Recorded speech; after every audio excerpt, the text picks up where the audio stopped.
বিএনপির ভারপ্রাপ্ত চেয়ারম্যান তারেক রহমানকে বরণ করতে সব ধরনের প্রস্তুতি প্রায় শেষ করেছে বিএনপি।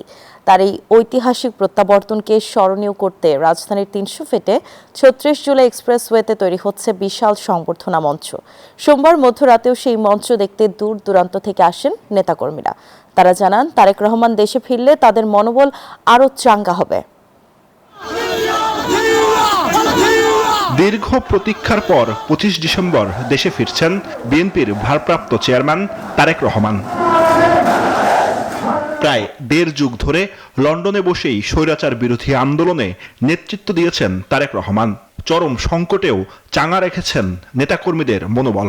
তাই স্বাভাবিকভাবেই প্রিয় নেতার স্বদেশ প্রত্যাবর্তন ঘিরে ব্যাপক উচ্ছ্বসিত বিএনপির কেন্দ্র থেকে তৃণমূল।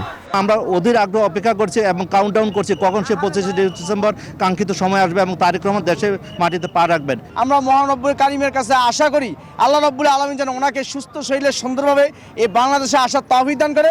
আজকে যে হতাশা ছিল আমাদের নেতাকর্মীদের মাঝে, সেটা অবশ্যই সেই হতাশা দূর হয়ে সবাই উজ্জীবিত হবে। দেশে ফেরার দিনটিকে ঐতিহাসিক ও স্মরণীয় করে রাখতে ব্যাপক প্রস্তুতি নিয়েছে বিএনপি। রাজধানীর ৩০০ ফিট সড়কে চলছে বিশাল মঞ্চ তৈরির শেষ মুহূর্তের কাজ। আর সেই মঞ্চ দেখতে মধ্যরাতেও সেখানে ভিড় করেন দলটির নেতাকর্মীরা। তারেক রহমান আমাদের দেশে আসার সাথে সাথেই হত্যাকাণ্ড অমুক তমুক হ্যান হচ্ছে, মব তৈরি হচ্ছে, ইনশাআল্লাহ এগুলো অনেক অংশে কমে যাবে। ২৫শে ডিসেম্বর বাংলাদেশে একটি নতুন সূর্য উদিত হবে, যেই সূর্যের আলোয় কালো মেঘ কেটে যাবে। তারা বলেন, তারেক রহমানের দেশে প্রত্যাবর্তন হবে ঐতিহাসিক। কয়েক লাখ মানুষ জমায়েত হবে তাকে রাজকীয় বরণে। আমাদের লক্ষ কোটি নেতাকর্মী উচ্ছ্বসিত, আনন্দিত।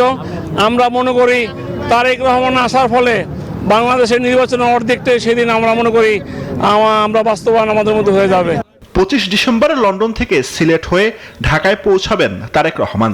সঙ্গে আসবেন স্ত্রী ডাক্তার জুবাইদা রহমান ও কন্যা জাইমা রহমান। জুবায়ের সানি, নিউজ 24, ঢাকা।